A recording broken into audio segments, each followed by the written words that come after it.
Você já chegou na resposta? Não importa o que essa pessoa disse, não importa o que aconteceu hoje, não importa o que estão pensando de você neste exato momento. Nada disso tem poder real sobre o que você é. Essa não é uma afirmação motivacional, não é um convite para fingir que dói menos. É uma descrição de como a realidade funciona, e a física, a neurociência e 25 séculos de filosofia concordam com isso de maneiras que a maioria das pessoas nunca vai ouvir juntas, no mesmo lugar, no mesmo tempo. Então por que você ainda sente que sente demais? Porque há uma diferença estrutural, neurológica, quântica, filosófica entre sentir e ser afetado, entre perceber e desmoronar, entre estar no mundo e ser controlado por ele. E é exatamente essa diferença que este vídeo vai reconstituir, camada por camada. Não como uma lista de dicas, como uma arqueologia. Fique comigo. Existe uma pergunta que Marco Aurélio, imperador de Roma e filósofo estoico, fazia para si mesmo todas as manhãs. Não era como vou ter um bom dia, era algo mais perturbador. O que dentro de mim reagiria se alguém me insultasse agora? Ele não perguntava isso para se preparar para o insulto. Ele perguntava porque entendia que a resposta revelava o mapa do que ainda o controlava.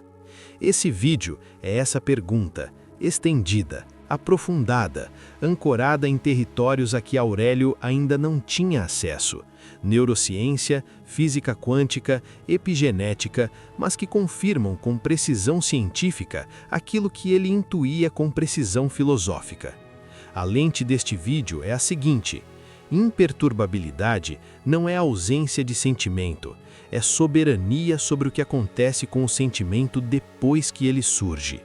E há 7 princípios, não dicas, princípios, que formam a estrutura interna de quem vive nesse estado, não como conquista permanente, como prática, como postura. Cada camada vai entregar um conceito, uma âncora científica, uma âncora filosófica, uma imagem que você não vai esquecer, e uma pergunta que não tem resposta fácil, porque as melhores perguntas nunca têm.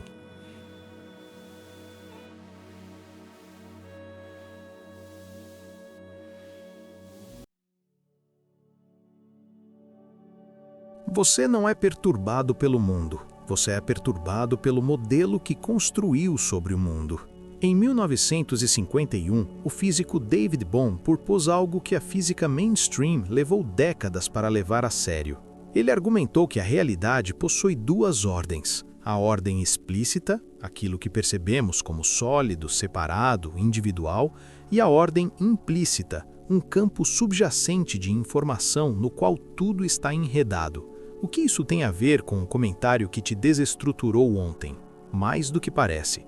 A neurociência do processamento sensorial nos diz que o cérebro não processa a realidade, ele constrói uma representação probabilística dela com base em experiências anteriores. O neurocientista Carl Friston chama isso de inferência ativa. Você não vê o mundo, você vê a sua aposta mais provável sobre o que o mundo é. Quando alguém te critica, você não está processando a crítica, você está processando a crítica filtrada pelo mapa neural que foi construído ao longo de décadas, pelas vozes que te disseram que você não era suficiente, pelos momentos em que a rejeição chegou sem aviso, pelas feridas que ainda não têm nome. A antena capta o sinal, mas o que você ouve é produto do receptor, não da transmissão. Isso não é metáfora, é literalmente o que o córtex pré-frontal faz. Os estoicos tinham uma palavra para isso: fantasia, a impressão que a realidade produz na mente. E a doutrina central do estoicismo, aquela que Epiteto, um ex-escravo que se tornou um dos filósofos mais influentes de Roma, repetia até o fim da vida, era esta: as coisas não nos perturbam, as opiniões sobre as coisas nos perturbam. Epiteto dizia isso a partir de um corpo que pertencia a outro homem. 26 séculos depois, Friston prova isso com equações de inferência bayesiana. Agora me responde, o mapa que você usa para interpretar o mundo ainda é seu ou foi construído por outras pessoas em outros tempos por razões que não existem mais? Se este é você, sussurra aqui nos comentários: meu mapa precisa de revisão. A neurocientista Jill Bolte Taylor passou 8 anos estudando o cérebro. Depois, passou 8 anos se recuperando de um derrame hemorrágico que destruiu seu hemisfério esquerdo. No processo, ela descobriu algo sobre emoção que a maioria das pessoas nunca ouviu. Uma emoção, como reação química no corpo, dura 90 segundos. 90 segundos. Do momento em que o gatilho é percebido até o momento em que as substâncias neuroquímicas, cortisol, adrenalina, noradrenalina, são produzidas, circulam no sangue e são completamente metabolizadas pelo organismo. Então, o que acontece depois dos 90 segundos? Você escolhe, consciente ou inconscientemente. Se a emoção continua, se a raiva dura horas, se a mágoa dura dias, se a ansiedade dura semanas, não é porque o evento continua existindo, é porque você continua ativando o circuito. Você repete o pensamento, você reencena a conversa, você alimenta o loop.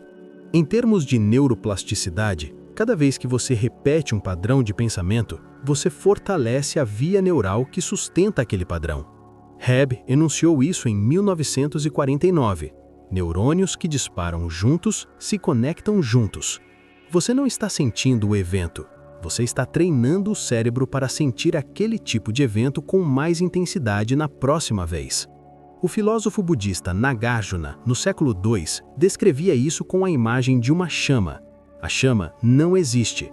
O que existe é uma série contínua de combustões, cada uma causando a próxima. A emoção que você sente agora não é a mesma que surgiu há 3 horas. É uma nova combustão que você manteve acesa. A questão não é, por que eu sinto tanto? A questão é, depois dos 90 segundos, quem está mantendo o fogo? E há um dado epigenético que torna isso ainda mais perturbador. Pesquisas em epigenética, particularmente os trabalhos de Bruce Lipton sobre a interface entre ambiente e expressão gênica, sugerem que estados emocionais crônicos podem influenciar quais genes são expressos ou silenciados. O ambiente interno que você cria com sua atividade mental não é apenas psicológico, é literalmente biológico. Você está esculpindo seu corpo com seus pensamentos, não como metáfora, como bioquímica. Quando você prolonga um estado emocional doloroso, você acredita que está processando ou está repetindo. Repita nos comentários para que você não esqueça mais. 90 segundos. Depois, é minha escolha.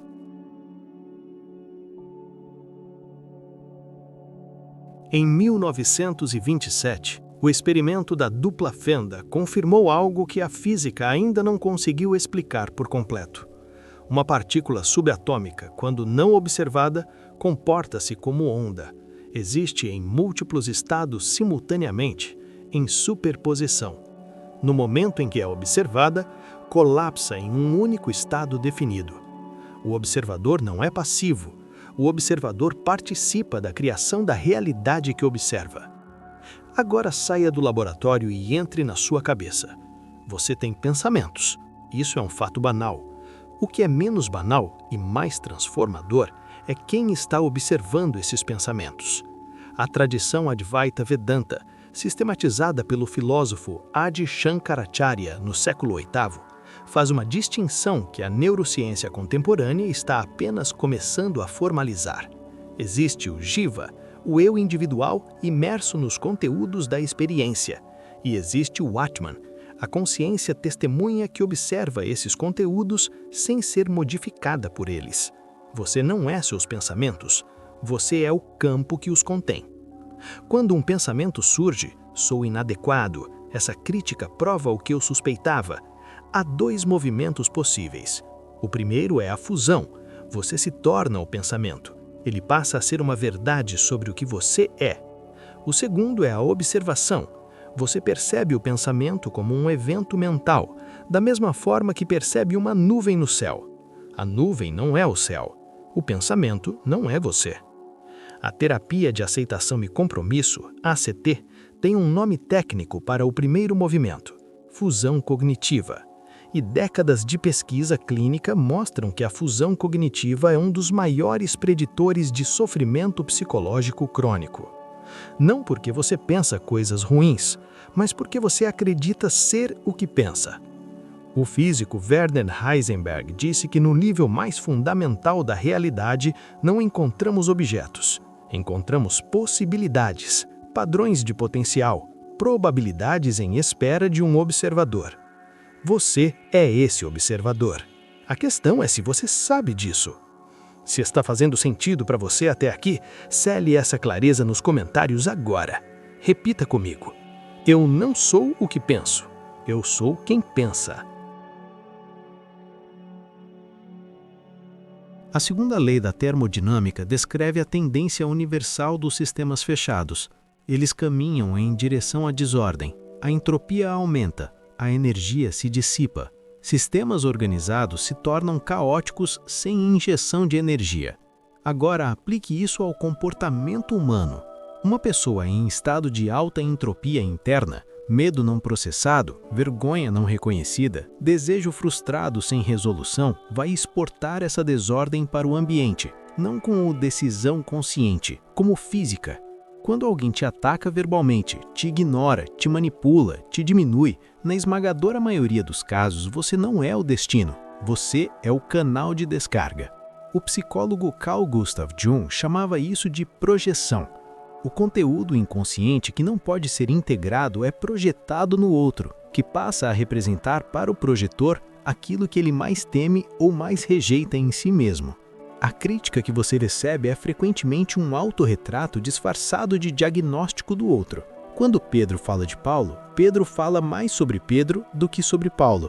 Essa frase existe em múltiplas tradições filosóficas, mas ganhou precisão clínica com a psicanálise e precisão evolutiva com a psicologia evolucionária, que descreve como o cérebro usa o outro como espelho para regular a própria autoavaliação.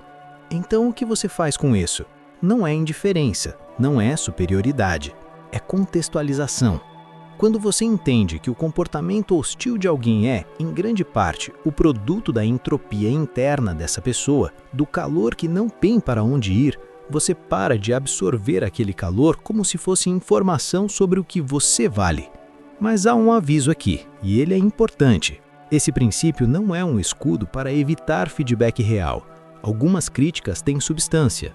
A questão é aprender a distinguir o ruído da informação, a entropia da análise, a projeção da observação genuína. A crítica que vem acompanhada de calor emocional desproporcional, de padrão repetitivo, de timing suspeito, raramente é sobre você. A crítica que vem fria, específica, contextualizada, merece ser ouvida. Agora me conta, você consegue sentir a diferença entre o calor que te queima e a luz que te ilumina? Diga em voz alta com intenção: não sou o termômetro de ninguém. Existe um conceito em neurociência chamado limiar de ativação. Cada circuito neural tem um ponto a partir do qual ele dispara, e esse ponto é moldado pela história de ativações anteriores. Em termos simples, quanto mais vezes um padrão emocional foi ativado no passado, mais baixo é o limiar para ativá-lo no futuro.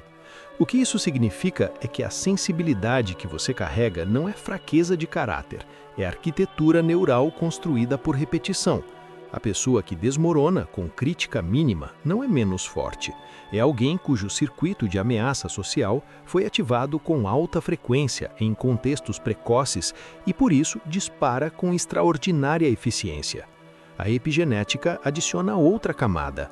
Pesquisas sobre trauma intergeracional, incluindo estudos com sobreviventes de experiências de sofrimento extremo e seus descendentes, mostram que padrões de resposta ao estresse podem ser transmitidos biologicamente, não como destino, como predisposição, como um limiar herdado que pode ser redesenhado. A biologia é ponto de partida, não é sentença. Aqui, a neuroplasticidade entra com sua promessa mais radical. O cérebro adulto continua mudando em resposta à experiência. Novas conexões se formam, limiares antigos enfraquecem pelo desuso. O limiar pode ser elevado, não permanentemente, não sem esforço, não sem recaída, mas pode. E o instrumento principal para elevar esse limiar não é a força de vontade, é a consciência precedendo a reação.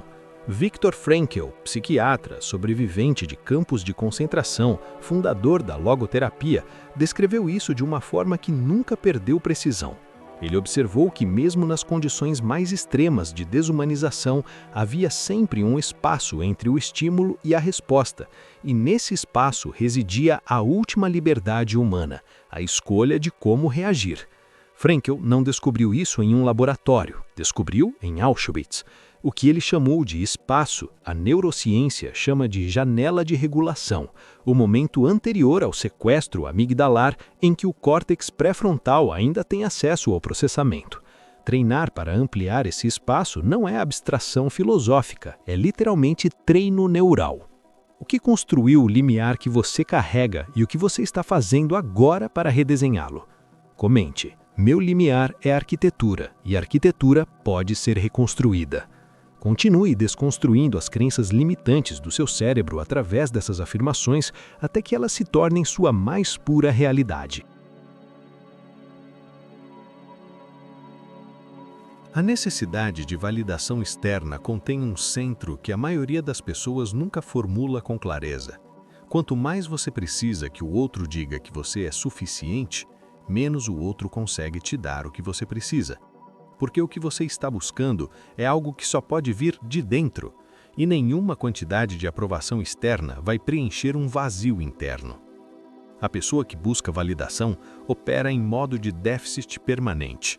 Cada aprovação cria um alívio temporário, que rapidamente revela uma fome maior. A psicologia do desenvolvimento tem um nome para o estado interno que torna isso possível: regulação externa.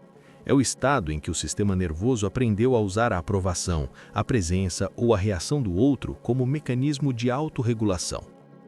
Funcionou em algum momento, provavelmente na infância, quando dependência era adaptação.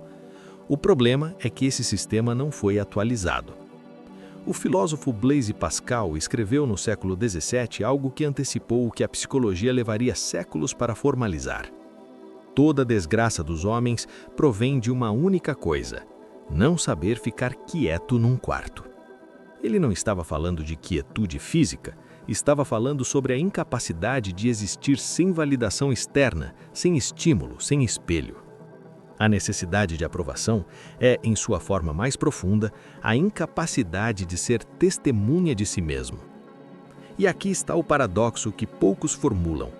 A pessoa que não precisa de aprovação geralmente recebe mais, porque autoconfiança genuína, não arrogância, não performática, sinaliza ao outro algo que é profundamente atraente, a presença de alguém que não está pedindo nada.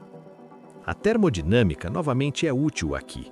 Sistemas com alta energia interna são menos afetados por variações externas de temperatura. Um oceano não muda de temperatura porque está ventando. Um copo d'água, sim. Reflita. A necessidade de aprovação ainda está no comando? Ou apenas presente? Se ainda estiver no comando, feche os olhos e diga ao seu coração agora: eu me aprovo.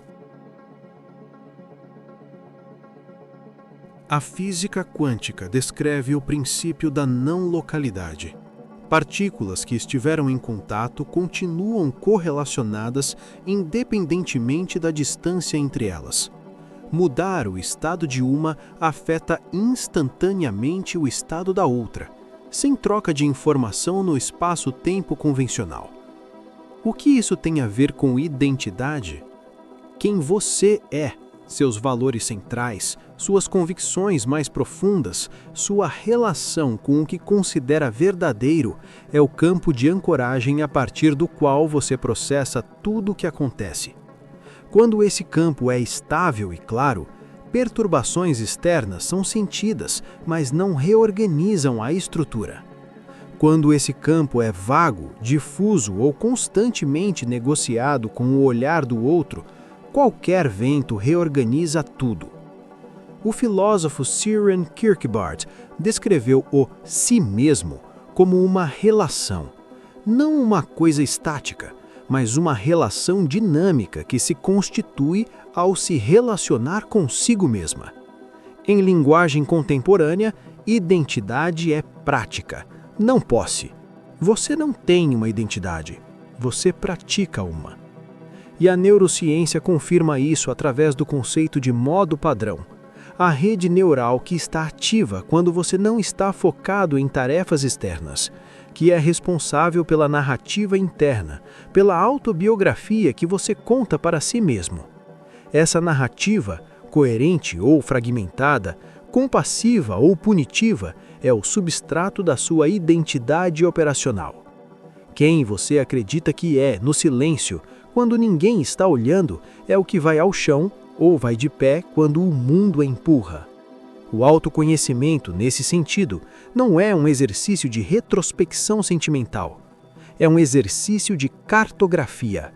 Mapear o terreno interno com precisão suficiente para saber, diante de qualquer provocação, isso é ameaça real ou ruído? Isso me diz algo sobre quem sou ou sobre quem está falando?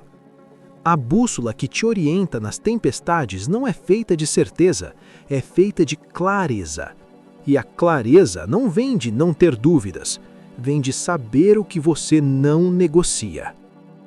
Então me diga, o que você não negocia? Repita com intenção firme. Eu sei quem eu sou. Vamos juntar os fios. Você chegou aqui com uma pergunta implícita: como fazer para que nada nem ninguém te afete? Mas ao longo de 7 camadas, a pergunta foi se transformando, porque a resposta não está em blindagem, está em estrutura. O mapa que você usa para interpretar a realidade pode ser revisado. A janela de 90 segundos existe, e o que acontece depois dela é escolha. Você não é seus pensamentos, você é o campo que os observa. O calor dos outros é produto da entropia deles, não informação sobre o que você vale. Seu limiar de sensibilidade é arquitetura neural que pode ser redesenhada. A validação que você busca fora só satisfaz o que já existe dentro. E a identidade que te ancora não é certeza, é clareza sobre o que você não negocia. Esses não são 7 princípios separados, são 7 ângulos da mesma verdade central. Imperturbabilidade não é a ausência de sentimento, é a presença de estrutura. Você vai sentir, vai ser tocado, movido, afetado. Isso não apenas é inevitável, é sinal de que você está vivo, de que o mundo importa para você, de que você ainda se conecta. A diferença não está em sentir menos, está em não desmoronar enquanto sente. E essa diferença é construída, camada por camada, bloco por bloco, escolha por escolha, dentro da janela de 90 segundos e depois dela. Marco Aurélio escreveu, no que hoje chamamos de Meditações, um diário que nunca foi destinado à publicação, uma frase que encerra este vídeo melhor do que qualquer outra. Tens poder sobre tua mente, não sobre os acontecimentos externos. Percebe isso e encontrarás a força. Ele não disse que é fácil, disse onde fica a força. Agora, você também sabe. Se este vídeo reorganizou algo em você, inscreva-se. Não para consumir conteúdo, para continuar uma conversa que vale a pena ter. E deixe nos comentários aquilo que este vídeo tocou. Não para mim, para você, porque escrever o que foi transformado é parte da transformação. Eu sou o Protocolo da Abundância e agradeço imensamente por sua presença, tempo e energia. Um abraço de luz e até o nosso próximo encontro.